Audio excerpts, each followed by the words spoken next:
Eh oui, je n'ai pas de prompteur, alors vous m'excuserez, mais je ferai ça à l'ancienne sur l'écran de mon ordinateur. C'est parti, ça va être long.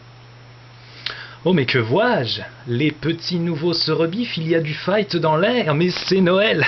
Et tant mieux, j'adore ça. Bonjour le clusier. Bon, c'est ton baptême du feu de numéro 6x2. Alors je te préviens, même à thermostat 2, ça risque de piquer un peu. Mais je te rassure, c'est un peu comme la coqueluche, la rubéole ou la peste bubonique. Tu le chopes une fois et ensuite, normalement, c'est terminé.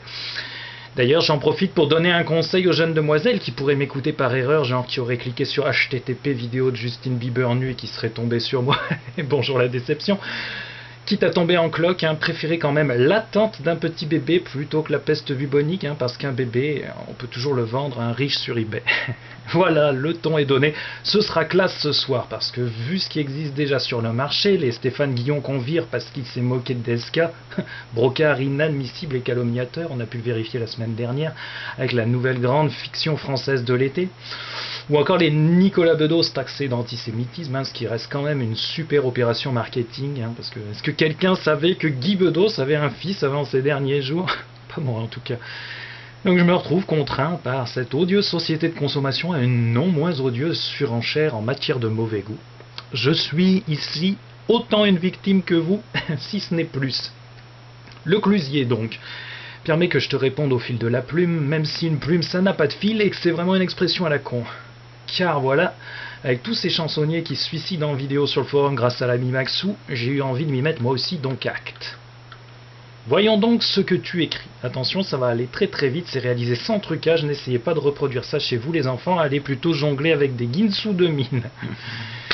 Donc, les lobbies défendent leurs intérêts, ils développent des argumentaires axés sur leur point de vue. Ah ouais. Non mais attendez, je me rendais effectivement pas compte, mais c'est hyper grave ça. Ils défendent leurs intérêts en développant des argumentaires axés sur leur point de vue.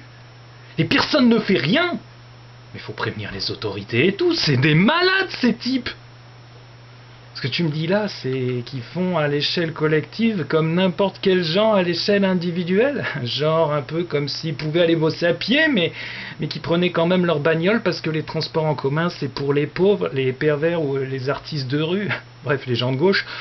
Ou bien qui mettaient la télé en veille pour ne pas avoir bougé leur gros du canapé au mépris de la vie des ours polaires innocents. Parce que oui, tenez-vous-le pour dit, laisser la télé en veille, ça tue les ours polaires. Hop là, petit bouton rouge et maman ours ne rentrera pas ce soir. Bibi Phoque et ses amis sont vengés. Elle est pas belle la vie. De toute façon, il était grand temps que quelqu'un calme un peu les ardeurs du lobby des ours polaires parce qu'ils étaient en train de nous saloper notre banquise à force de faire des trous dedans, de choper nos mérous et de bouffer nos maîtres chiens. Du coup, vu sous cet angle, c'est tout de suite plus clair, effectivement. Les lobbies font comme nous et c'est pour ça que c'est pas bien. Sauf que eux, ils développent des argumentaires axés sur leur point de vue pour se justifier, alors que nous, quand on doit se justifier, on développe... oui, bon, passons. De toute façon, que celui qui n'a jamais pêché et qui se contente de poissons panés de chez Grand Frais leur jette la première pierre. Vu que le lobbyiste est, paraît-il, dur de la feuille, il ne manque plus que les ciseaux et on peut se faire une partie de Shifumi. Fin de la partie 1 parce que ça va être long.